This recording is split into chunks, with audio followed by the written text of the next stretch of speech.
morning, viewers, and welcome to another edition of the Economy and Politics Show, where we bring you developments in the economic space as it affects the populace in Nigeria.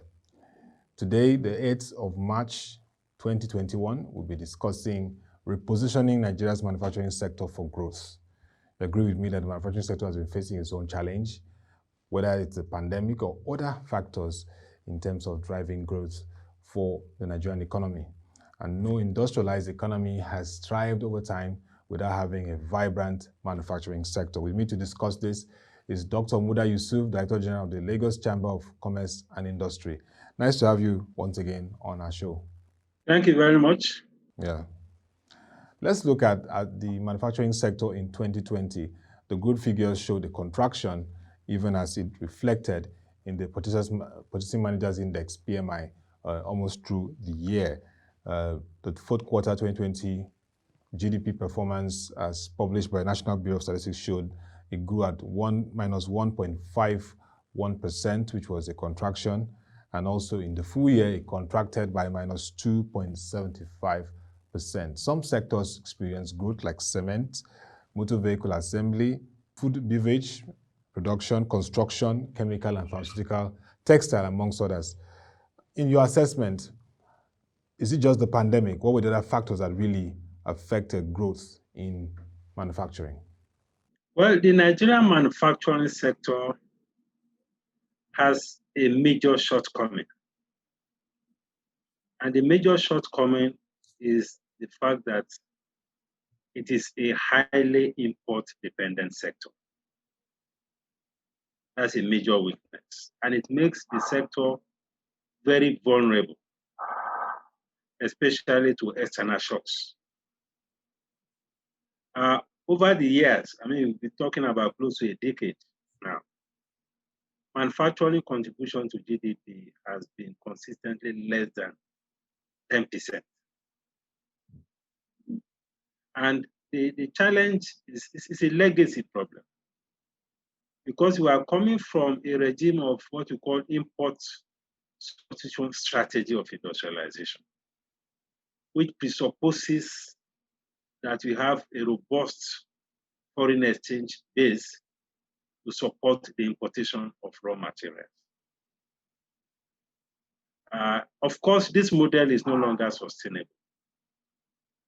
We now have a situation where we have challenges with foreign exchange. We have sharp depreciation in the exchange rate. We have serious liquidity crisis in the foreign exchange market. And this significantly affected the manufacturing sector because of the high level of dependence. If you disaggregate the subsectors in manufacturing, you will observe that the segments that are more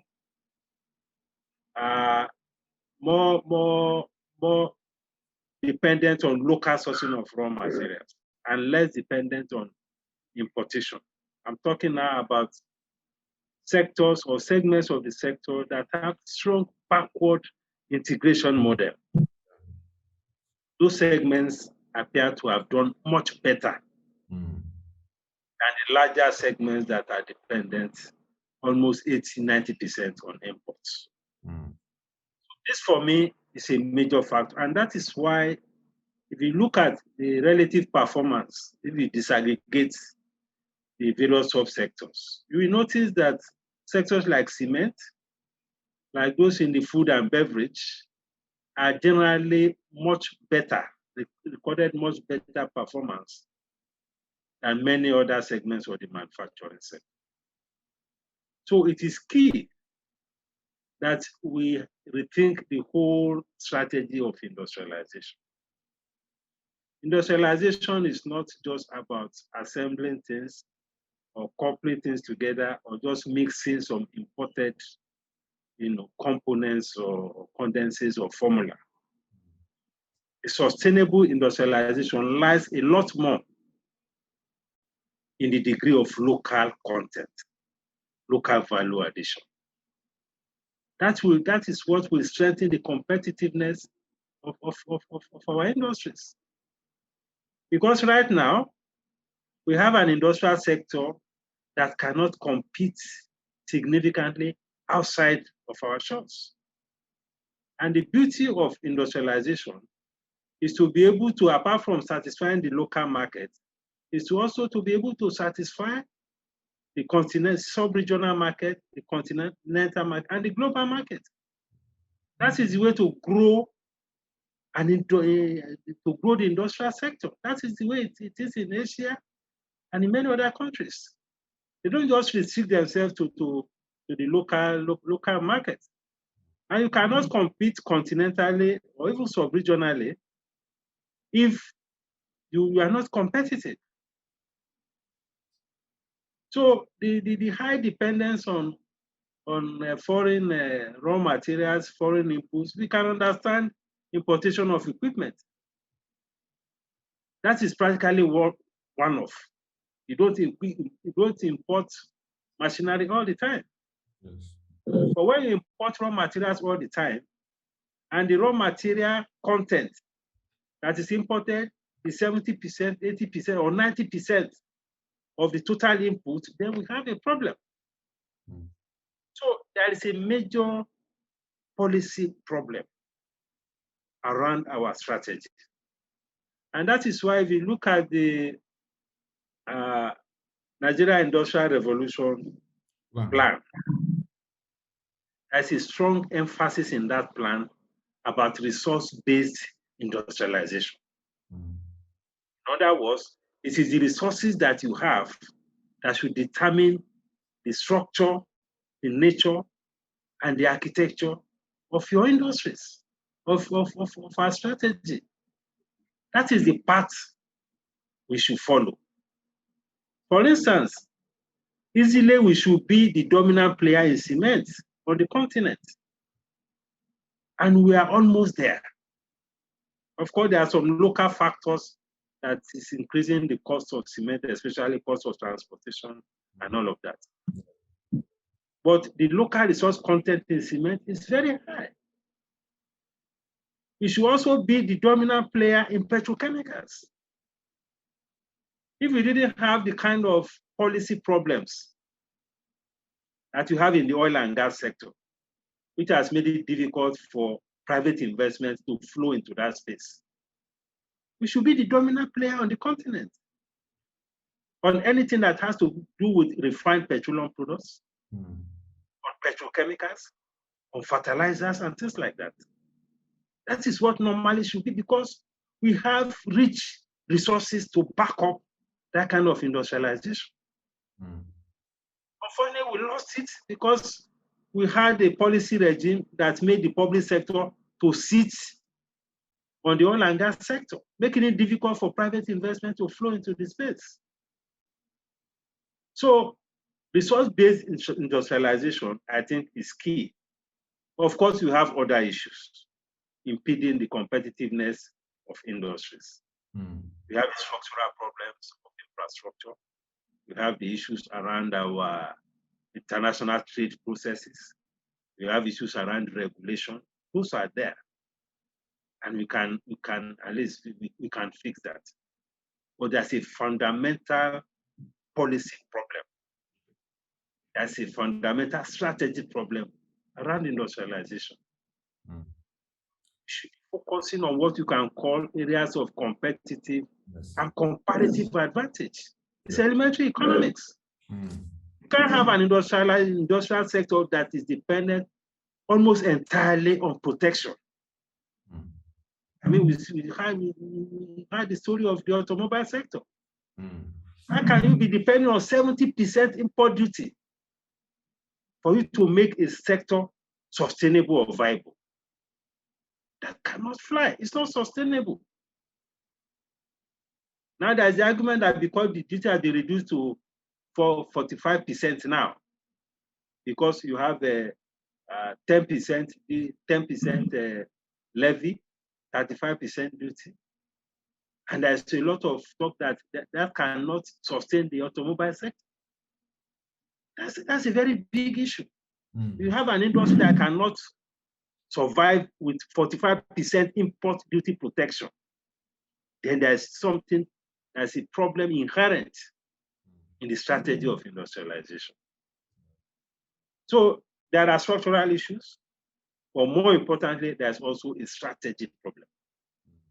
And if you take on board the key elements of the NIRP, that's Nigerian Industrial Revolution Plan, I think it provides a whole lot of indication as to what direction you should be going as far as industrialization is concerned. Okay, now thank you very much for that robust insight provided by you, particularly dovetailing to the NIRP, which is the next area I was going to ask you about. But let's look in terms of policy.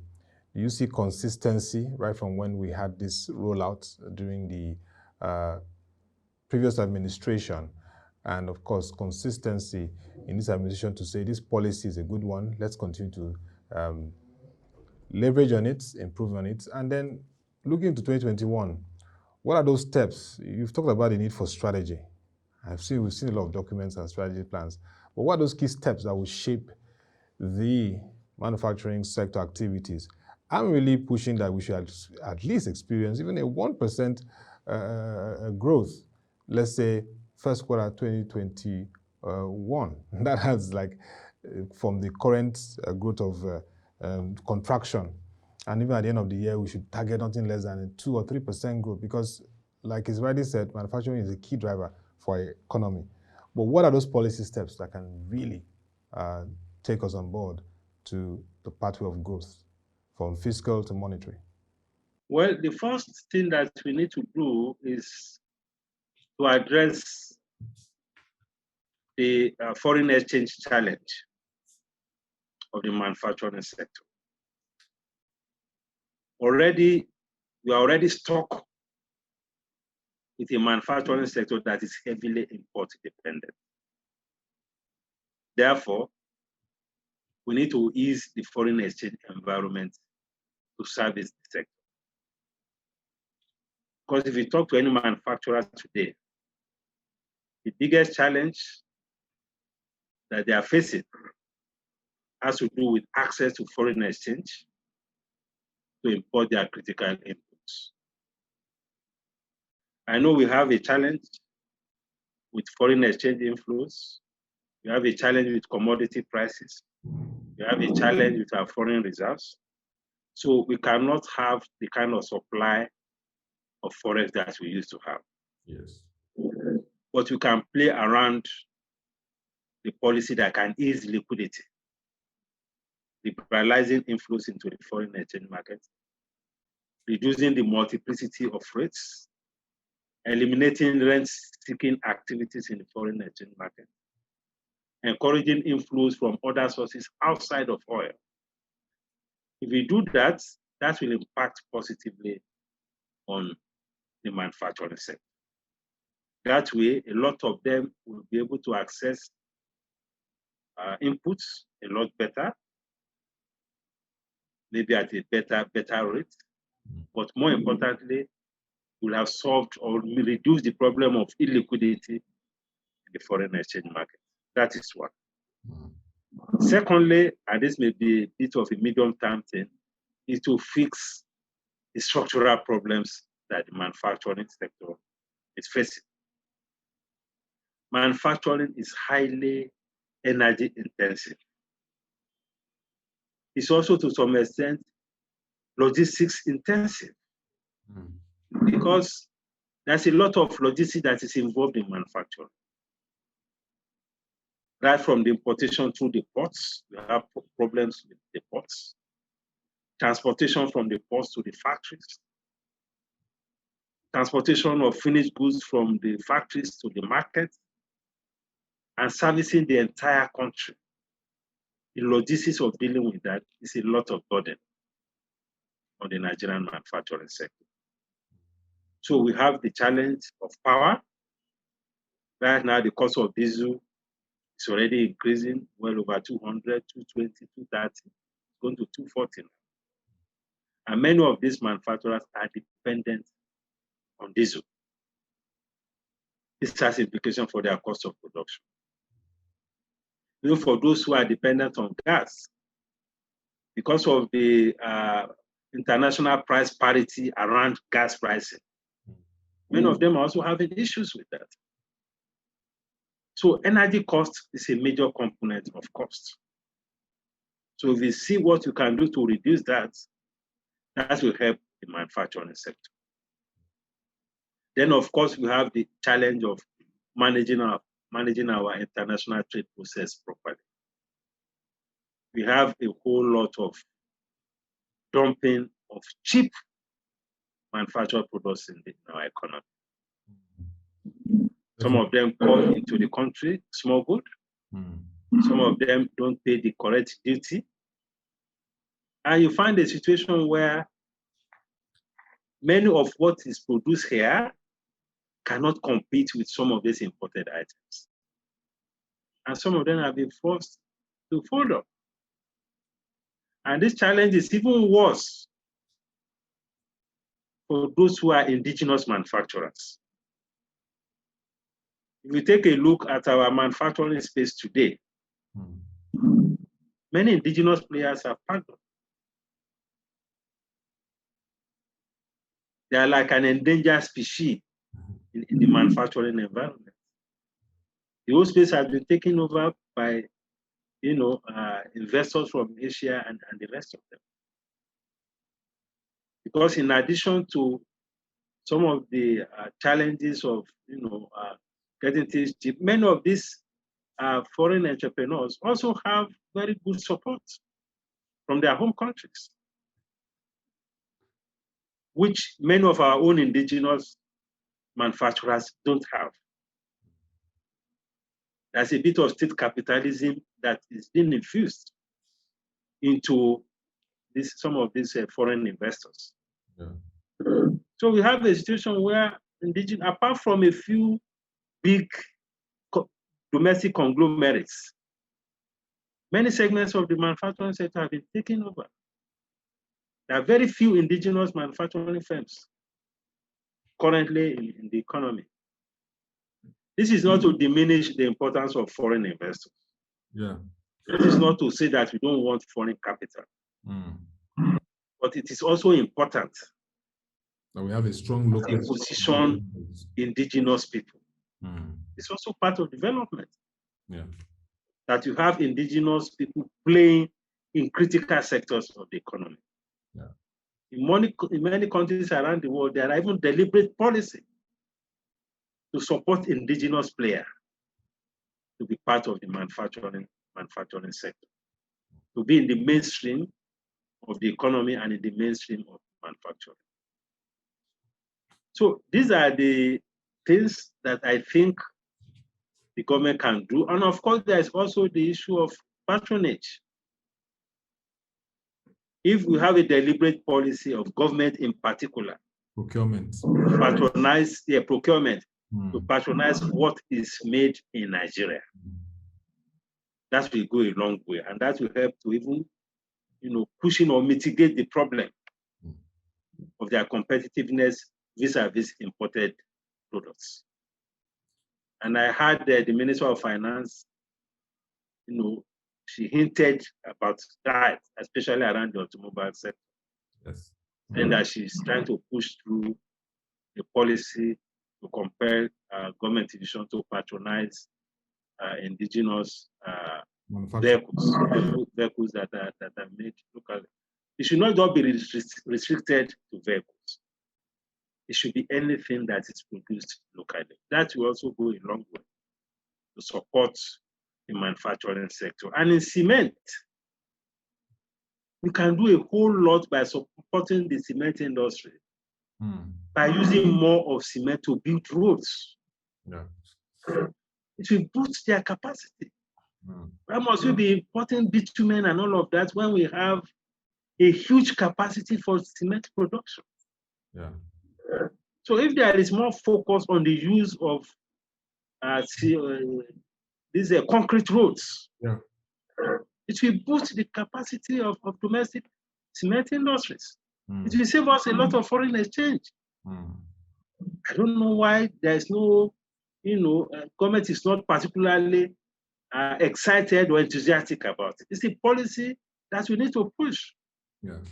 The Dangote and the Boas of this world have taken the bold step, the risk of investing so massively in cement. The least that the government can do is to put in place a policy that will encourage a lot more patronage of our domestic cement industry. And a lot of impact can be made if the government can encourage concrete roads, use of cement to build roads. Yeah. And from what we have seen in Lagos, those roads are fantastic. And I'm sure something similar has been done around Obajana to Okene side. These are concrete roads. Yeah. We should replicate that model in other parts of the country. Yeah. Roads will not only last longer, we will have succeeded in supporting our local cement industry significantly. We will have succeeded in saving foreign exchange. Definitely. So these are some of the things that I think we can do to support the Nigerian manufacturing sector. It's not enough to be giving intervention funds. We need to look at some of these fundamental issues. Yeah. Now, Dr. Muda Yusuf, in just 1 minute, what are your thoughts around, you mentioned something around transport, logistics, ports, transporting goods and moving them from the ports. Currently, Lagos State government has taken up the role of clearing the Apapa ports of all the gridlock, and so far working with the Nigerian Ports Authority with the electronic call-up system to just ensure that there's ease of that place. But also, the rail, the Lagos-Ibadan rail axis is now going to be connected to the port. Will that really address the logistics aspect that you've raised? Is that something that the LCCI is receiving and encouraged about? Of course, we are very excited about the investment in rail. We are very excited about the steps that have been taken to decongest the ports and remove some of this gridlock. So for us, it's a welcome development, but it has to be an integrated strategy because there are issues within the ports that are contributing to the gridlock. The gridlock is not just only outside the ports. There are also issues within the ports, issues of documentation, issues of bureaucracy, issues of so many bottlenecks in the international trade processes, issues of not applying enough technology, issues of using a physical examination to examine all the cargo that are coming into the country. These things have a way of slowing down the processes of evacuation of cargo. So we need to deal with issues within the ports, in addition to the issues outside the ports or this call-up system. And we also should commit to implementation. Because it is one thing to put these things in place, it's another thing to sustain implementation. Because there are quite a number of characters that are benefiting from all of these challenges around the gridlock, around the queues and all of that. A lot of people are benefiting from it. Definitely. So and they will not want it to go away. To dismantle so we have to have the political will to make sure that we sustain implementation. That's the right word. Now, Dr. Muda Yusuf, we have our own Nigerian doctor, Mrs. Ngozi Okonjo-Iweala. She assumed office 1st of March as Director General of the World Trade Organization. This is a huge opportunity for Nigeria, but experts have been saying that we would have revised our trade policy in a way that we can benefit even from fair trade, and like you mentioned, dumping, tackling issues of competitiveness. How can we benefit? And do you also join that call? Do you also agree that we need to revise our trade policy? I also remember last time you said the central bank sometimes forays into our trade policy because some steps it's taking are steps that should have been taken from the Industry Trade Investment Ministry of tariffs, more of approaching things through tariffs, not restrictions, forex restrictions to sectors. Well, the WTO, under the leadership of Dr. Okonjo-Iweala, has quite a number of major tasks to deal with. First is the challenge of reforming the WTO, because over time, the international trade environment has undergone serious transformation. The landscape has changed. the rules governing trade also need to change. That is one. Secondly, it is important that we get the developing countries a better position to take advantage of trade. We had the Doha round, which was not concluded several years ago. Yes. It was supposed to be focused on, giving a fair deal to the developing countries. Yes, developing countries, yeah. Yes, so we also need to revisit that under her leadership. Now we have the African Continental Free Trade Area, which is being put together at this time. We have very weak institutions in Africa. We will need the support, technical support of the WTO to strengthen that, because it's also part of the mandate of WTO to ensure that we have better integration as far as trade and economies around the world is concerned. If you get it right, this is going to be the largest single trading bloc globally. I'm talking of the African Continental Free Trade Area. Yeah. Of course, coming home, there's a lot of capacity that we need to build around trade policy reforms.